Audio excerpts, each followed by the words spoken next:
Mangalya shopping mall ఆర్సీపురంలో Ambedkar statue ఎదురుగా July 12న రాశి ఖన్నా చేతుల మీదుగా గ్రాండ్ ఓపెనింగ్. నమస్కారం, వెల్కమ్ టు ఐ డ్రీమ్. ధర్మ మార్గం విత్ విజిత కార్యక్రమానికి స్వాగతం.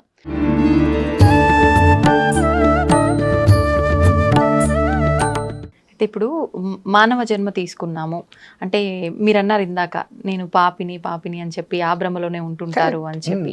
నిజంగా అసలు ఒక జన్మ తీసుకున్నాను, ఇప్పుడు నేను ఒక భూమిపైకి వచ్చి ఒక జన్మ తీసుకున్నాను అని అంటే నేను అసలు పుట్టిన దానికి అర్థం ఏంటి అనేది నాకు నిజంగా ఎలా తెలుస్తుంది స్వామీజీ? ఇప్పుడు పుట్టిన దగ్గర నుంచి తల్లిదండ్రులు, తర్వాత కొంచెం పెద్దగా అవుతాం, చదువులు, బాధ్యతలు, తర్వాత పెళ్లి, పిల్లలు, మళ్ళీ ఒక కుటుంబం ఏర్పడుతుంది.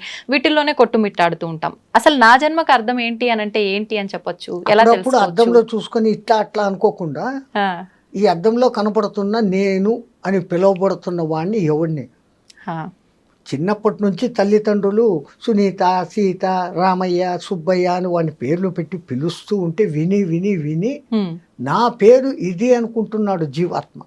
అవును. అక్కడి నుంచి వాడు భ్రమలో పడి నాకు అది కావాలా, నాకు ఇది కావాలా అని మొదలు పెడతాడు. నాది, నా వాళ్ళు అన్నది మమకారం, నాది అన్నప్పుడు అహంకారం. ఈ రెండు వచ్చి కూర్చుంటాయి. ఈ రెండింటిని తోలేసి నిన్ను నువ్వు గుర్తించుకొని ఎందుకు ఈ జన్మలోకి వచ్చాను, దీన్ని మళ్ళీ పునర్జన్మ అనేది లేకుండా ఈ జన్మనే కడసారి జన్మం చేసుకునే ప్రయత్నం చేయాలి అనే దానికి అవకాశం ఇచ్చేదానికే పరమాత్ముడు మనకు ఇంతకుముందు జన్మల్లో చేసిన పాప ఫలితాల, పుణ్య ఫలితాలకు కొన్ని యమలోకంలో శిక్షలు, స్వర్గం లోకంలో ఆనందాలు ఇచ్చి మిగతా బ్యాలెన్స్ ఇక్కడ నువ్వు అనుభవించు. అట్ ది సేమ్ టైం ఇవి కాదు, నేను ఈ జన్మలు ఎన్ని ఎత్తుతా ఉన్నాను, ఎన్ని పోతా ఉన్నాను, కావలసింది నాకు ఆ మోక్షము అనే ముక్తి అనే విషయానికి పోవాలా అని మన పెద్దవాళ్ళు చెప్తారు. మరి పూర్వజన్మలు మనకు గుర్తులేవు, రాబోయే జన్మలు గుర్తులేవు. అసలు అవి ఉన్నాయా లేవా అని చాలామంది విపరీతంగా అంటారు. కొంపదీసి పరమాత్ముడు మనకు పూర్వజన్మ జ్ఞానము, భవిష్యత్ జన్మ జ్ఞానము ఇచ్చాడు అంటే ఈ జన్మ కర్తవ్యాలు మనం ఏమన్నా చేయగలమా? అసలు అదే ఆలోచిస్తూ ఉండిపోతాం. 24 గంటలు ఆ ఆలోచనే. అవును. 12 గంటలు గత జన్మ గురించి, 12 గంటలు రాబోయే జన్మ గురించి. అంతే. మళ్ళీ ఈ వర్తమానాన్ని నువ్వు ఏం చేసుకున్నావు? నీ చేతులారా నువ్వు పాడు చేసుకున్నావు. అందుకని పరమాత్ముడు మనకు ఆ మాయ కల్పించి ఉన్నాయి అన్న సూచన ఇస్తాడు. అది వేదంలో రాయబడి ఉంది. క్షీణే కర్మ పునర్జన్మతి. పుణ్యాలు నశించినా స్వర్గం నుంచి కూడా తరిమేస్తాడు. స్వర్గ సుఖాలు ఏముంది? ఒకటే 24 ఏళ్ల వయసు, ఎక్కడ చూసినా పూలు, చెట్లు, ఆనందం, ఆకలి లేదు. ఎన్నాళ్ళది బోర్ జన్మ. అక్కడికి వాడికే పిచ్చి పెట్టి నేనే పోతాను రా అంటాడు. అట్లాగనే నరకంలో హింసలు. కానీ అసలైన హింస ఆ కర్మలన్నింటినీ మళ్ళీ ఇక్కడ నువ్వు అనుభవించేదానికి పంపిస్తాడు. మనం ఏ ఇత్తనం నాటితే ఆ పండే వస్తుంది కదా తల్లి. అవును స్వామిజీ. అట్లాగానే మనం ఏం చేస్తామో అదే రిటర్న్ వస్తుంది. ఆ రిటర్న్ రావడం ఎక్కువ రావచ్చు, తక్కువ రావచ్చు, తొందరగా రావచ్చు, లేటుగా రావచ్చు. ఒక చిన్న ఉదాహరణ కథ. ఒక ఊర్లో 2 మిత్రులు చాలా క్లోజ్. ఒక ఆయన ఏమో బెల్లం వ్యాపారం చేస్తాడు, ఒక ఆయన ఏమో జొన్నల వ్యాపారం చేస్తాడు. ఈ బెల్లం వ్యాపారి కనింగ్ ఫెలో. తన సొంత అత్తమామలు వచ్చినా, అమ్మ నాన్నలు వచ్చినా కానీ తూకంలో మోసం చేసి అమ్మేది వానికి జన్మ తక్ వాటిలో పేరుకుపోయింది. జొన్నల వ్యాపారి నికార్సు, ఏదో తనకు వచ్చే లాభాన్ని చూసుకుంటాడు. బెల్లం వ్యాపారికి లాభం వస్తుంది, వాడు లాభంతో తృప్తి పడకుండా అధిక లాభానికి తూకంలో మోసం చేసేవాడు. దురాశ అక్కడ ఉంది. తూకంలో మోసం చేసేవాడు. ఒకసారి ఈ జొన్నల వ్యాపారికి బెల్లం అవసరమైంది. ఈయన దగ్గరికి వచ్చాడు. 1 కేజీ బెల్లం మీరా, ఎంత అన్న, ఇంత అన్న, డబ్బులు ఇచ్చాడు. వీడు స్నేహితుడు అని కూడా చూడకుండా ఆ తూకం రాయి కింద ఇంకేందో పెట్టి 900 గ్రాముల ముద్ద ఇదో రాయని ఇచ్చాడు. ఆడ తీసుకెళ్ళిపోయాడు. ఆయన పోయిన కొంచెం సేపటికి ఈ బెల్లం వ్యాపారి భార్య, కోళ్లకు జొన్నలు అయిపోయినాయి, నువ్వు వెళ్ళి తీసుకురాపో మీ వాడి దగ్గర. ఈయన కొడుకును షాప్లో కూర్చోపెట్టి సంచి తీసుకుని ఆడికిపోయినాడు. ఒరే 1 కేజీ జొన్నలు లేరా, ఎంత, ఇంత ఇచ్చాడు. ఈయన లోపలికి పోయి సంచిలో జొన్నలు తెచ్చి ఇచ్చాడు. వీడికి కన్నింగ్ ఫెలో కదా, అవును. ఆ చేతిలో పట్టుకోగానే ఇదేమో కేజీ ఉన్నట్లు లేదే అనే డౌట్ వచ్చింది. ఆ, ఒక దిక్కు స్నేహితుడు మంచోడు, వాడు మోసం చేయనోడు అని తెలుసు, అవును నేను మోసగాడన్న సంగతి వీనికి తెలుసు, తెలుసు. అయినా డౌట్ వచ్చింది. వాడి బుద్ధ లాంటిది కాబట్టి. దారిలో పోతా పోతా ఒక ఎలక్ట్రానిక్ తూనిక మిషన్ ఉంటే అక్కడ పోయి చూశాడు. ఆ, 900 గ్రాములు ఉంది. హ్మ్, అన్న హ్మ్, అని మళ్ళీ ఇంకో 2-3 తీసుకొని వాడి దగ్గరికి పోయినాడు. ఆ, నువ్వెంతో నిజాయితీ పరుడు అని అందరూ చెప్తారు, ఆ, స్నేహితుడిని, ప్రాణ స్నేహితుడిని నన్నే మోసం చేస్తావా, హ్మ్, ఏమైందిరా అన్న. ఇది 900 గ్రాములే ఉంది. హ్మ్, నా తప్పేం లేదు, నువ్వు వచ్చి జొన్నలు అడిగే సమయానికి నా కేజీ రాయి కనపడలే, ఆహా, ఇంతకు ముందే నీ దగ్గర బెల్లం తెచ్చుకున్నా కదా కేజీ బెల్లము, హ్మ్, ఆ బెల్లం నాడపెట్టి తూకం వేసి ఇచ్చిన, నువ్వు ఇచ్చిన కేజీ నీకు ఇచ్చినాను అన్న.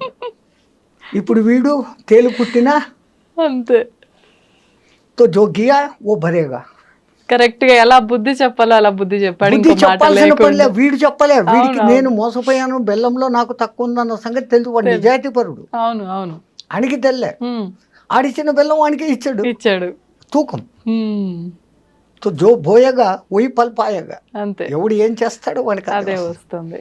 ఇది చెడ్డ చేస్తే ఇట్లా, ఓకే. అట్లాగానే మంచి చేస్తే. హ్మ్, ఒక డాక్టర్ ఫ్యామిలీ ఎవరో పెళ్లికి ఎక్కడికో పోయారు కారులో, ఆ, పెళ్ళి అయిపోయింది, రిటర్న్ వస్తాను. హ్మ్, రాత్రి 7:30-8 అప్పుడు వాళ్ళ కారు నడి రోడ్లో హ్మ్, జంగల్ మధ్యలో చెడిపోయింది, ఓకే. ఆగిపోయింది. ఆ, వచ్చే కార్లను పోయే కార్లను ఆపుతూ ఉండరు, హ్మ్, ఒకడు ఆగడం. 9 అయింది, 10 అయింది, హ్మ్, వీళ్ళకు భయం, ఈ అడవిలో నుంచి ఏ జంతువులు వచ్చి అవును. చంపుతాయో, ఏం చేయాలా అంటున్నప్పుడు ఒక సైకిల్ మోటార్ వచ్చి ఆ, వెళ్ళిపోకుండా వాడంతా వీళ్ళు ఆపకుండానే ఆపారు. ఆహా, ఏంటమ్మా ఇంత రాత్రి ఇక్కడ ఆగారంటే మా కారు చెడిపోయింది. హ్మ్, మీ అదృష్టం, నేను మెకానిక్ను, హ్మ్, బైనట్ ఎత్తండి అన్నాడు. హ్మ్, బ్యాగ్లో ఉన్న తన టూల్ బ్యాగ్స్ తీసుకున్నాడు, హ్మ్, ఒక అరగంట పోరాడి దాన్ని రిపేర్ చేసి రెడీ చేసి, ఆహా, వీళ్ళు నాయనా మా ప్రాణాలు కాపాడావు, హ్మ్, నీకెంత రిపేర్ ఛార్జ్ అంతో చెప్పు, దానికి 2 ఇస్తామని. నేను మెకానిజం చేశా, అవును. నా షాపుకి వచ్చి చేస్తే నేను ఛార్జ్ తీసుకుంటా, హ్మ్, ఆపదలో ఉన్నవాడిని దగ్గర నేను పైసా తీసుకోను, ఇది మానవుడికి మానవుడిగా చేసిన సాయం, దీంట్లో నేను డబ్బులు తీసుకోను అన్నాడు. ఆ, అటు బండి వేసుకొని వెళ్ళిపోయాడు, వీళ్ళు వెళ్ళిపోయారు. హ్మ్, ఓ 4 years ఈ డాక్టర్లు ఇంకా ఇంకా ఫేమస్ అయిపోయినారు. ఆహా, ఒకరోజు ఒక క్రిటికల్ కేసు వచ్చింది, హ్మ్, వాళ్ళు ఆ కేసును చూడంగానే కనుక్కున్నారు, హ్మ్, మాకు రిపేర్ చేసిన మెకానిక్ ఈడే అని.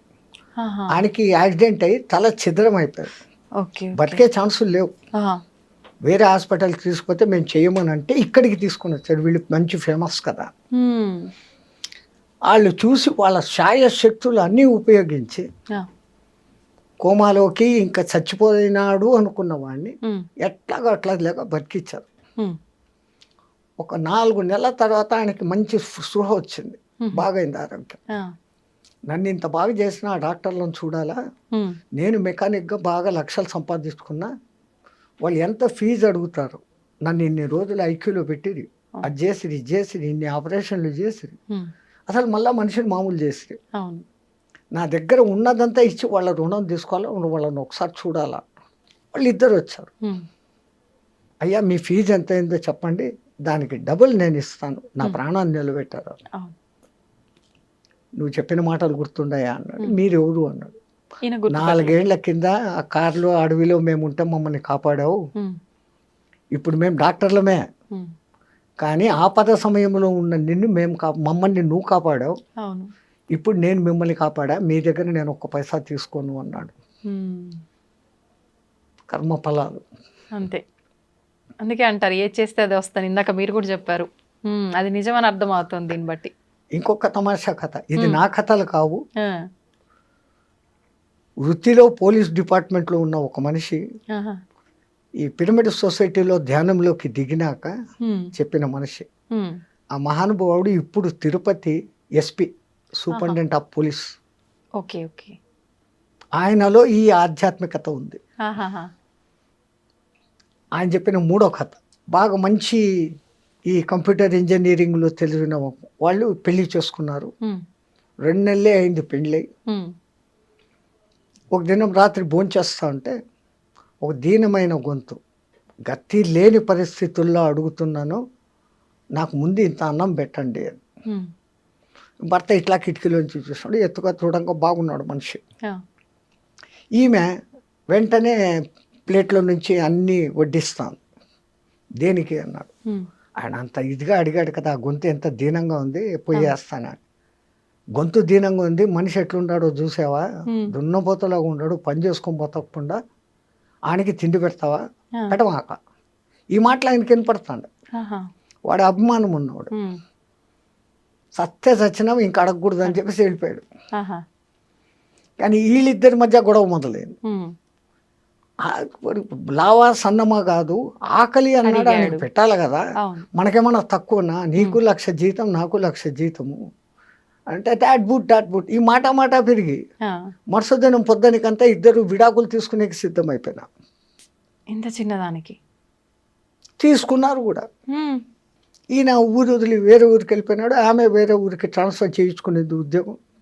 ఒక 6-7 months 8 months తర్వాత ఉమ్, ఆమె ఇంకో పనిచేస్తున్న ఆఫీసులోకి ఉమ్, ఒక పై ఆఫీసర్ ప్రమోట్ అయ్యి వచ్చాడు. ఆహా, ఈమె ఆమెకు కొంచెం లింక్ కుదిరింది, ఉహు, వాళ్ళిద్దరూ పెళ్లి చేసుకున్నారు. ఓకే, ఆ కొత్త వచ్చిన ఆఫీసరు ఆ, ఈ అమ్మాయి పెళ్లి చేసుకున్నారు. ఆ పెళ్ళైన 2 నెలలకి ఇళ్ళు భోంచేస్తా అంటే ఉమ్, మళ్ళీ ఒక దీనమైన గొంతు వినపడింది, ఉమ్, అమ్మా భౌతి భిక్షాం దేహి అని. ఆ వెంటనే ఆ మొగుడు అన్నాడు, మనం రోజు తింటానే ఉన్నాం, ఫ్రిడ్జ్లో ఉండేది ఏదో ఇంత తింటాము, ఉమ్, ముందు మన 2 ప్లేట్లలో ఉండేదే ముందు ఆయన కడుపు నిండా పెట్టు అన్నాడు. ఉమ్, ఆ మొగుడు చూస్తే అట్లా, ఈ కొత్త మొగుడు ఇట్లా, దేవుడు నాకు సరైనది ఇచ్చాడు, వాడిని పంపించేశాడు, మంచిదైంది అని అనుకొని సంతోషంగా అంతా కట్టి ఉమ్, అది తీసుకొని పోయి వేసేటప్పుడు వాడి ముఖం చూసింది. చూసేసి వేసేసి కళ్ళు మూసుకొని ఏడుచుకుంటూ వచ్చింది లోపలికి. కొంపదీసి ఈయన మొదటి మొగుడు. కనుక్కున్నారు, ఎందుకు ఏడుస్తాడావు, ఇమ్మన్నాను వేసినావు కదా, ఇంకేంది ఎందుకు ఏడుస్తాడావు అంటే, వాడు నా మొదటి భర్త అండి అన్నాడు. అయ్యో, ఈ నవ్వి ఎరిదానా, నేను కూడా నీకు గుర్తుపట్టావా అన్నాడు. ఎవరు అంటే, నేను ఆ పొద్దు భిక్షానికి వచ్చినోడిని. కర్మ సిద్ధాంతము తిరుగుతానే ఉంటది అయితే ఏదో రకంగా మన చుట్టూ. నాకు ఆ మహానుభావుడు చెప్పినప్పటి నుంచి ఉమ్, ఎక్కడ పోయినా ఈ 3 చెప్తే మనుషులకు బుద్ధి వస్తుంది అవునవును, అని ఆ మహానుభావుడి తరఫున చెప్తున్నాను, ఇది నా కల్పితం కాదు. ఓకే, నిజంగానే అలా జరుగుతుందంటారా స్వామీజీ? ఇది మనం ఒక ఉదాహరణగా ఇప్పుడు చెప్పుకోవడానికి. ఎంతమందిని మనం చూస్తున్నామ్మా, ఈ దిక్కుమాలిన లవ్ మ్యారేజ్లు చెత్తా చెదారం అని ఇప్పుడు వచ్చినాయి. అవును, పెళ్లి చేసుకుంటారు, 3 నెలలకంతా విడాకులు అంటారు. అవును, ఏమైతుంది మళ్ళీ ఉమ్, అంటే వీళ్ళకు లవ్ అనే అర్థము నిజంగా తెలియదు, ప్రేమ అంటే ఏమో తెలియదు. ఆ, అప్పటికప్పుడు ఆ అట్రాక్షన్లకు లోపడతా అంటారు, అవును, వాని రూపమో రంగో చూస్తారు, లేక ఇన్కమ్ చూస్తారు. అంతే. ఆ తర్వాత వాని బుద్ధులు బయటపడినాక లబ్బదిప్పమంటారు. ఉమ్, కానీ పాతకాలంలో ఎవడో తండ్రి ఎక్కడో ఊర్లో పిల్లని చూసి, ఒరే నీకు ఆ ఊర్లో పిల్లని చూసాను, 10 రోజులు పెళ్ళి నాన్న అంటాడు వాడు. హా, ఆయనకేమో యాంగ్జైటీ, ఆ పిల్లకు యాంగ్జైటీ, ఉమ్, ముఖాలు చూసుకోరు. చూసుకోరు, సరిగ్గా ఈ జీలకర్ర పెట్టే వరకు బట్ట అడ్డం కడతారు, అక్కడ ఆ ముఖం చూడరు. చూడరు. ఎప్పుడైతే ఈ చేతులు ఎత్తి ఒకడు జీలకర్ర పెట్టుకుని వీనికి అప్పుడు చూస్తాడు. ఆ, ఆ చూపుల్లో అద్భుతమైన ప్రేమ పుడుతుంది. ఈ బెల్లం జీలకర్ర మనం పెద్దోళ్ళు ఎందుకు పెట్టిస్తారు, ఉమ్, దాంట్లో ఒక ఎలక్ట్రిఫికేషన్ ఉంటుంది. మీరు కావాలంటే సైంటిఫికల్గా టెస్ట్ చేసి బెల్లము జీలకర్ర బాగా దంచి దాంట్లో 2 వైర్లు పెట్టండి, ఉమ్, మైన్యూట్ బల్బులు ఉన్నాయి కదా ఇప్పుడు, ఉమ్, అవి వెలుగుతాయి. That much of minute current is there in okay, ఆ జీలకర్ర బెల్లం పెట్టడం. ఉమ్, సనాతన ధర్మంలో పెళ్లి సాంప్రదాయం సామాన్యమైంది కాదు. ఉమ్, అక్కడ చదివే మంత్రాలు ఎంత గొప్పగా ఉంటాయంటే, 7 తరాల ముందు 7 తరాల వెనకలో సుఖపడాలని ఏమేమో చెప్పి బోధించి, ఉమ్, మీకు పుట్టే సంతానం సుసంతానంగా ఉండాలన్నంత వరకు దాంట్లో ఉంటాయి.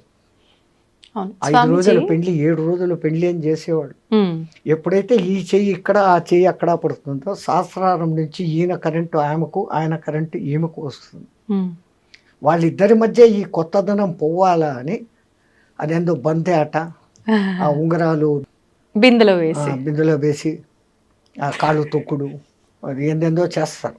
ఈ సాంప్రదాయం అంతా ముందు నుంచే ఉందా గురూజీ? ఈ మాంగళ్యం తంతు అనేది ఈ మధ్య వచ్చింది. ఆ, పాణిగ్రహణం, ఆ, పిల్ల తండ్రి ఉమ్, ఇమాం సీత మమసుత అని చెప్పేసి మంత్రం చెప్పి ఆ, రాముడి చేతిలో పెడతాడు. ఉమ్, నా సీత చెయ్యిని నువ్వు గ్రహించు అని. పాణిగ్రహణం, ఓకే, పాణి చెయ్యి, ఉమ్, పాణిగ్రహణం, ఆహా, అది పెళ్ళైపోయారు. ఓకే, ఆ తర్వాత అగ్ని చుట్టూ 7 సప్తపది నడిపిస్తారు. ఉమ్, 7 అడుగులు కలిసి నడుస్తే వాడు వీడైతాడు అనేది కాదు. ఉమ్, 7 జన్మల బంధం మీ మధ్య ఏర్పడుగాక అనే దానికి 7 చుట్లు అగ్ని సాక్షిగా ఉమ్, ఉమ్, అది చూపిస్తాం. అప్పటి కాలంలో మీరు అన్నట్టుగా అంటే మా తాతలు అమ్మమ్మలు ఆ కాలం నాటి వాళ్ళైతే ఇప్పటికీ అలా కలిసిమెలిసి ఉండే వాళ్ళు ఉన్నారు, మంచిగా చిలక గోరెంక లెక్క, ఎంత పెద్దవాళ్ళు అయినా సరే ఈ వయసులో. కానీ ఈ తరం వాళ్ళు మీరు అన్నట్టుగా ఆ పెళ్లి బంధాన్ని ఎంత చేయాల్సిన విధంగా చేసినా కూడా ఎందుకని కలిసి ఇగో ఉండలేకపోతున్నారంటారు? ప్రాబ్లం.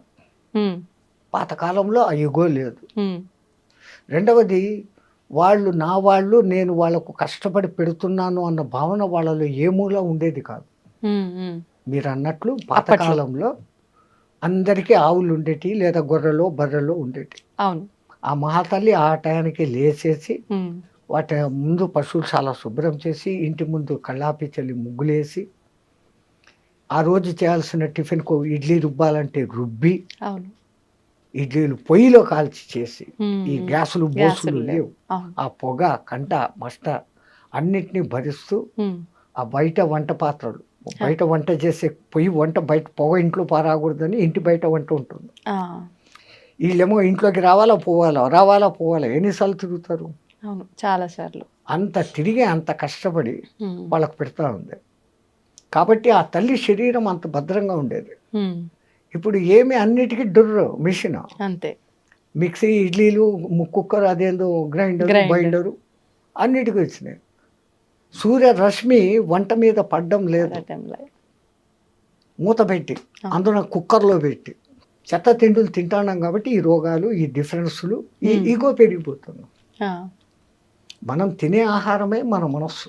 ఉమ్, సాత్విక ఆహారం తిన్నోడు ఉమ్, సాత్విక లక్షణాలతో ఉంటాడు. ఉమ్, వాళ్ళు ఎంత ప్రేమగా వండి పెడతారో ఆ అన్నంలో వాళ్ళ ప్రేమ కూడా కలిసి ఉంటుంది. కాబట్టి వాళ్ళ మధ్య ఆ అన్యోన్యతలు. ఉమ్, ఇప్పుడు నేను ఆఫీసు, నువ్వు ఆఫీసు, ఫోన్ చేయి, బగ్గర్లు వస్తాయి, కుక్కర్లు వస్తాయి, చెత్తలు అదేంటి అంటే కుక్కలో ఏంటేంటో తింటారు, అవి తిని సస్తా ఉంటారు. ఇంకా ఎక్కడ రోగాలు రాకుండా ఉంటాయి, ఎక్కడ ఈ అఫెక్షన్ ఉంది. ఉమ్, ఆమె ఈమెకు వండి పెట్టదు, అవును, ఆయన ప్రేమగా ఈమె కోసం ఏమీ తెచ్చిపెట్టడు. ఉమ్, ఈమె షాపింగు, ఆయన షాపింగు. ఉమ్, ఎవరికి వారు అన్నట్టుగా ఆ అయిపోయారు. కొడుకులను ఆయాకు అప్పచెప్పేసి వీళ్ళు డ్యూటీలు. ఆ, ఆయా తన ఇష్టం వచ్చినట్టు పెంచుతుంది. ఉమ్, అందుకే ఈ కాలం పిల్లల మధ్య ఆ ప్రేమానుబంధాలు లేవు. పాతకాలం కుటుంబంలో సమిష్టి కుటుంబాలు ఉంటాయి. అవును, ఒక చిన్న పిన్నవాడిని, వాడి మేనత్త, వాడి ఏమో మామ, ఇంకా వరుసలు ఉన్నాయి కదా. వరుసలు. ఇంతమంది ఒక్కొక్క ముద్ద తినిపిస్తూ ఎత్తుకొని లాలిస్తూ అంతమంది అఫెక్షన్లో పెరిగినోడు అవును, వాడు ప్రేమపూర్వకంగా పెరుగుతాడు. ఉమ్, ఈ గూండా బుద్ధులు వస్తుంటాయంటే వాడు లోన్లీనెస్ ఫీల్ అవుతాడు. That is no affection for him. వాడు అఫెక్షన్ కోరుకుంటాడు, ఉమ్, దాన్ని తీర్చుకునే దానికి హింస మార్గంలోకి దిగుతున్నాడు. ఉమ్, తన దీన్ని తృప్తిపరచుకునే దానికి మందులు, అదేంటి డ్రింకులు, పాడు ప్రదేశము, ఉమ్, ఆ క్షణిక సుఖానికి వాడు ఆనందపడిపోయి అదే ఆనందం అనుకుని దాంట్లో పడిపోతా అన్నాడు. ఓకే, ఓకే, మొదటి నుంచి మంచి అలవాట్లు ఉంటాయి. ఉమ్, ఆ ఇద్దరు తల్లిదండ్రులు, నాన్న ఇట్లా ఉండాలా, ఇట్లా చేయాలా, మన అమ్మ నాన్న ఇట్లా పెంచారు, మనం ఇట్లా ఉండాలా, ఇట్లా చేయాలా, ఉమ్, మన వంశం ఇది అని చెప్పుకుంటూ ఉంటాం. ఇప్పుడు తాత పేరు అడిగితే చెప్పలేని స్థితిలోకి వచ్చాం. అవును, ఎక్కడికి పోతాం? ఉమ్.